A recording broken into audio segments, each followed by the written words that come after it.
श्रीमद्वाल्मीकि रामायण युद्धकांड अध्याय 17। विभीषण का श्रीराम की शरण में आना और श्रीराम का अपने मंत्रियों के साथ उन्हें आश्रय देने के विषय में विचार करना। रावण से ऐसे कठोर वचन कहकर उसके छोटे भाई विभीषण दो ही घड़ी में उस स्थान पर आ गए जहां लक्ष्मण सहित श्रीराम विराजमान थे। विभीषण का शरीर सुमेरु पर्वत के शिखर के समान ऊंचा था। वे आकाश में चमकती हुई बिजली के समान जान पड़ते थे। पृथ्वी पर खड़े हुए वानर युद्धपतियों ने उन्हें आकाश में स्थित देखा। उनके साथ जो 4 अनुचर थे वे भी बड़ा भयंकर पराक्रम प्रकट करने वाले थे। उन्होंने भी कवच धारण करके अस्त्र शस्त्र ले रखे थे और वे सब के सब उत्तम आभूषणों से विभूषित थे। वीर विभीषण भी मेघ और पर्वत के समान जान पड़ते थे। वज्रधारी इंद्र के समान तेजस्वी, उत्तम आयुधधारी और दिव्य आभूषणों से अलंकृत थे। उन चारों राक्षसों के साथ 5वें विभीषण को देखकर दुर्धर्ष एवं बुद्धिमान वीर वानर राज सुग्रीव ने वानरों के साथ विचार किया। थोड़ी देर तक सोचकर उन्होंने हनुमान आदि सब वानरों से यह उत्तम बात कही। देखो, सब प्रकार के अस्त्र शस्त्रों से संपन्न ये राक्षस दूसरे 4 निशाचरों के साथ आ रहा है। इसमें संदेह नहीं कि यह हमें मारने के लिए ही आता है। सुग्रीव की यह बात सुनकर वे सभी श्रेष्ठ वानर साल वृक्ष और पर्वत की शिलाएं उठाकर इस प्रकार बोले। राजन, आप शीघ्र ही हमें इन दुरात्माओं के वध की आज्ञा दीजिए, जिससे ये मंदमती निशाचर मरकर ही इस पृथ्वी पर गिरें। आपस में वे इस प्रकार बात कर ही रहे थे कि विभीषण समुद्र के उत्तर तट पर आकर आकाश में ही खड़े हो गए। महाबुद्धिमान महापुरुष विभीषण ने आकाश में ही स्थित रहकर सुग्रीव तथा उन वानरों की ओर देखते हुए उच्च स्वर से कहा, रावण नाम का जो दुराचारी राक्षस निशाचरों का राजा है, उसी का मैं छोटा भाई हूँ। मेरा नाम विभीषण है। रावण ने जटायु को मारकर जनस्थान से सीता का अपहरण किया था। उसी ने दीन एवं असहाय सीता को रोक रखा है। इन दिनों सीता राक्षसियों के पहरे में रहती हैं। मैंने भांति भांति के युक्तिसंगत वचनों द्वारा उसे बारंबार समझाया कि तुम श्री रामचंद्र जी की सेवा में सीता को सादर लौटा दो, इसी में भलाई है। यद्यपि मैंने यह बात उसके हित के लिए ही कही थी, तथापि काल से प्रेरित होने के कारण रावण ने मेरी बात नहीं मानी। ठीक उसी प्रकार जैसे मरणासन पुरुष औषध नहीं लेता। यही नहीं, उसने मुझे बहुत सी कठोर बातें सुनाई और दास की भांति मेरा अपमान किया। इसलिए मैं अपने स्त्री पुत्रों को वहीं छोड़कर श्री रघुनाथ जी की शरण में आया हूँ। वानरों, जो समस्त लोगों को शरण देने वाले हैं, उन महात्मा श्री रामचंद्र जी के पास जाकर शीघ्र मेरे आगमन की सूचना दो और उनसे कहो, शरणार्थी विभीषण सेवा में उपस्थित हुआ है।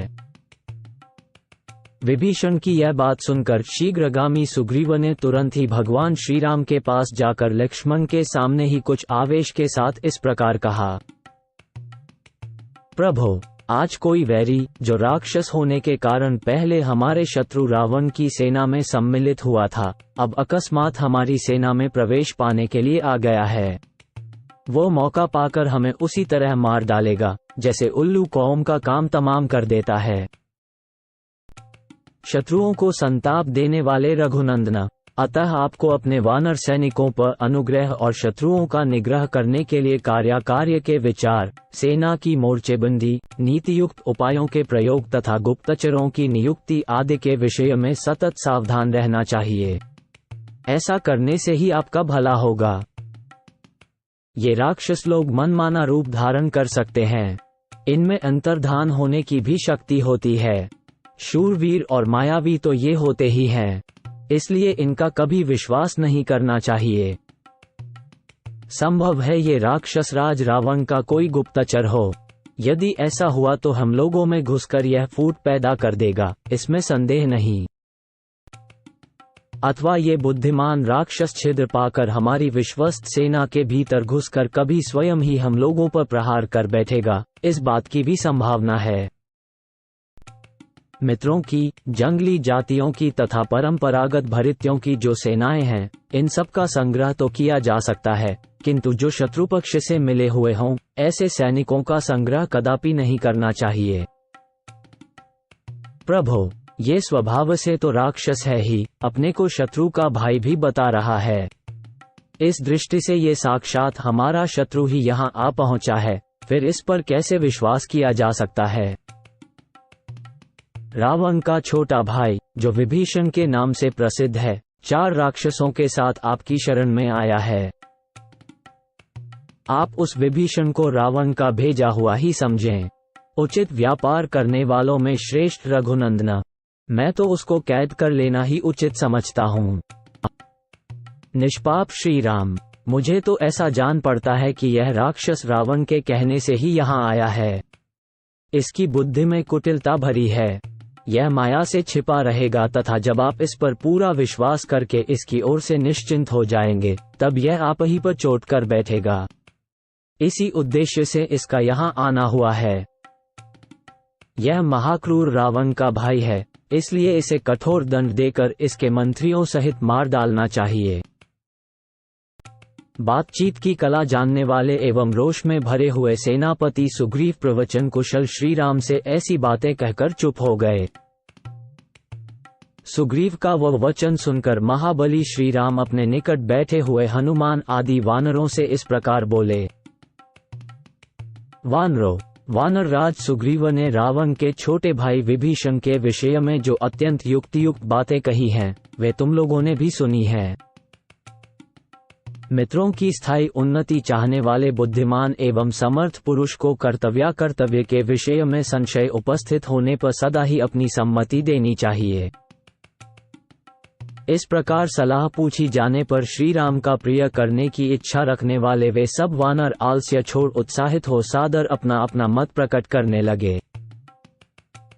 रघुनंदना, तीनों लोकों में कोई ऐसी बात नहीं है जो आपको ज्ञात न हो, तथापि हम आपके अपने ही अंग हैं, अतः आप मित्र भाव से हमारा सम्मान बढ़ाते हुए हमसे सलाह पूछते हैं। आप सत्यव्रती, शूरवीर, धर्मात्मा, सुदृढ़ पराक्रमी, जांच-बूझ कर काम करने वाले, स्मरण शक्ति से संपन्न और मित्रों पर विश्वास करके उन्हीं के हाथों में अपने आप को सौंप देने वाले हैं। इसलिए आपके सभी बुद्धिमान एवं सामर्थ्यशाली सचिव एक एक करके बारी बारी से अपने युक्तियुक्त विचार प्रकट करें। वानरों के ऐसा कहने पर सबसे पहले बुद्धिमान वानर अंगद विभीषण की परीक्षा के लिए सुझाव देते हुए श्री रघुनाथ जी से बोले। भगवान, विभीषण शत्रु के पास से आया है, इसलिए उस पर अभिशंका ही करनी चाहिए। उसे सहसा विश्वास पात्र नहीं बना लेना चाहिए। बहुत से शक्तिपूर्ण विचार रखने वाले लोग अपने मनोभाव को छिपाकर विचरते रहते हैं और मौका पाते ही प्रहार कर बैठते हैं। इससे बहुत बड़ा अनर्थ हो जाता है। अतः गुण दोष का विचार करके पहले यह निश्चय कर लेना चाहिए कि इस व्यक्ति से अर्थ की प्राप्ति होगी या अनर्थ की, ये हित का साधन करेगा या अहित का। यदि उसमें गुण हो तो उसे स्वीकार करे और यदि दोष दिखाई दे तो त्याग दे। महाराज, यदि उसमें महान दोष हो तो संदेह उसका त्याग कर देना ही उचित है। गुणों की दृष्टि से यदि उसमें बहुत से सद्गुणों के होने का पता लगे, तभी उस व्यक्ति को अपनाना चाहिए। तदनंतर शरभ ने सोच विचार कर यह सार्थक बात कही। पुरुष सिंह, इस विभीषण के ऊपर शीघ्र ही कोई गुप्तचर नियुक्त कर दिया जाए। सूक्ष्म बुद्धि वाले गुप्तचर को भेजकर उसके द्वारा यथावत रूप से उसकी परीक्षा कर ली जाए। इसके बाद यथोचित रीति से उसका संग्रह करना चाहिए। इसके बाद परम चतुर जाम्बवान ने शास्त्रीय बुद्धि से विचार करके ये गुणयुक्त दोष रहित वचन कहे। राक्षसराज रावण बड़ा पापी है। उसने हमारे साथ वैर बांध रखा है और यह विभीषण उसी के पास से आ रहा है। वास्तव में न तो इसके आने का ये समय है और न स्थान ही, इसलिए इसके विषय में सब प्रकार से सशंक ही रहना चाहिए।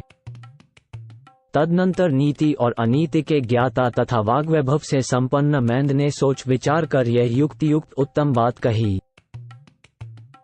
महाराज, यह विभीषण रावण का छोटा भाई ही तो है, इसलिए इससे मधुर व्यवहार के साथ धीरे धीरे सब बातें पूछनी चाहिए। नरश्रेष्ठ, फिर इसके भाव को समझकर आप बुद्धिपूर्वक ये ठीक ठीक निश्चय करें कि ये दुष्ट है या नहीं। उसके बाद जैसा उचित हो वैसा करना चाहिए। तत्पश्चात सचिवों में श्रेष्ठ और संपूर्ण शास्त्रों के ज्ञान जनित संस्कार से युक्त हनुमान जी ने ये श्रवण मधुर, सार्थक, सुंदर और संक्षिप्त वचन कहे। प्रभो, आप बुद्धिमानों में उत्तम, सामर्थ्यशाली और वक्ताओं में श्रेष्ठ हैं। यदि बृहस्पति भी भाषण दें तो वे अपने को आपसे बढ़कर वक्ता नहीं सिद्ध कर सकते। महाराज श्री राम, मैं जो कुछ निवेदन करूंगा वह वाद विवाद या तर्क, स्पर्धा, अधिक बुद्धिमत्ता के अभिमान अथवा किसी प्रकार की कामना से नहीं करूंगा। मैं तो कार्य की गुरुता पर दृष्टि रखकर जो यथार्थ समझूंगा वही बात कहूंगा। आपके मंत्रियों ने जो अर्थ और अनर्थ के निर्णय के लिए गुण दोष की परीक्षा करने का सुझाव दिया है उसमें मुझे दोष दिखाई देता है, क्योंकि इस समय परीक्षा लेना कदापि संभव नहीं है। विभीषण आश्रय देने के योग्य है या नहीं, इसका निर्णय उसे किसी काम में नियुक्त किए बिना नहीं हो सकता और सहसा उसे किसी काम में लगा देना भी मुझे सदोष ही प्रतीत होता है। आपके मंत्रियों ने जो गुप्तचर नियुक्त करने की बात कही है उसका कोई प्रयोजन न होने से वैसा करने का कोई युक्तियुक्त कारण नहीं दिखाई देता। जो दूर रहता हो और जिसका वृत्तांत ज्ञात न हो उसी के लिए गुप्तचर की नियुक्ति की जाती है।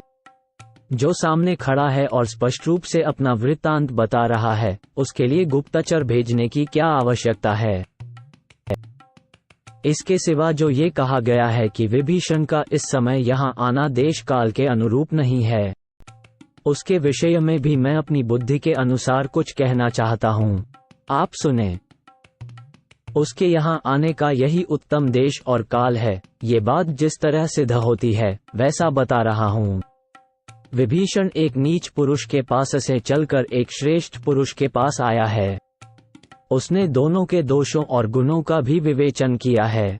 तत्पश्चात रावण में दुष्टता और आप में पराक्रम देख वह रावण को छोड़कर आपके पास आ गया है। इसलिए उसका यहाँ आगमन सर्वथा उचित और उसकी उत्तम बुद्धि के अनुरूप है। राजन, किसी मंत्री के द्वारा जो ये कहा गया है कि अपरिचित पुरुषों द्वारा इससे सारी बातें पूछी जाए, उसके विषय में मेरा जांच-बूझकर निश्चित किया हुआ विचार है जिसे आपके सामने रखता हूँ। यदि कोई अपरिचित व्यक्ति यह पूछेगा कि तुम कौन हो, कहाँ से आए हो, किस लिए आए हो इत्यादि, तब कोई बुद्धिमान पुरुष सहसा उस पूछने वाले पर संदेह करने लगेगा और यदि उसे यह मालूम हो जाएगा कि सब कुछ जानते हुए भी मुझसे झूठे ही पूछा जा रहा है, तब सुख के लिए आए हुए उस नवागत मित्र का हृदय कलुषित हो जाएगा। इस प्रकार हमें एक मित्र के लाभ से वंचित होना पड़ेगा। इसके सिवा महाराज, किसी दूसरे के मन की बात को सहसा समझ लेना असंभव है। बीच बीच में स्वरभेद से आप अच्छी तरह यह निश्चय कर लें कि यह साधुभाव से आया है या असाधुभाव से। इसकी बातचीत से भी कभी इसका दुर्भाव नहीं लक्षित होता। इसका मुख भी प्रसन्न है, इसलिए मेरे मन में इसके प्रति कोई संदेह नहीं है। दुष्ट पुरुष कभी निशंक एवं स्वस्थचित होकर सामने नहीं आ सकता। इसके सिवा इसकी वाणी भी दोषयुक्त नहीं है, अतः मुझे इसके विषय में कोई संदेह नहीं है। कोई अपने आकार को कितना ही क्यों न छिपाए, उसके भीतर का भाव कभी छिप नहीं सकता। बाहर का आकार पुरुषों के आंतरिक भाव को बलात् प्रकट कर देता है। कार्यव्यताओं में श्रेष्ठ रघुनंदन, विभीषण का यहाँ आगमन रूप जो कार्य है वह देश काल के अनुरूप ही है। ऐसा कार्य यदि योग्य पुरुष के द्वारा संपादित हो तो अपने आप को शीघ्र सफल बनाता है। आपके उद्योग, रावण के मिथ्याचार, वाली के वध और सुग्रीव के राज्याभिषेक का समाचार जान सुनकर राज्य पाने की इच्छा से ये समझ बूझकर ही यहाँ आपके पास आया है। इसके मन में यह विश्वास है कि शरणागत वत्सल दयालु श्री राम अवश्य ही मेरी रक्षा करेंगे और राज्य भी दे देंगे।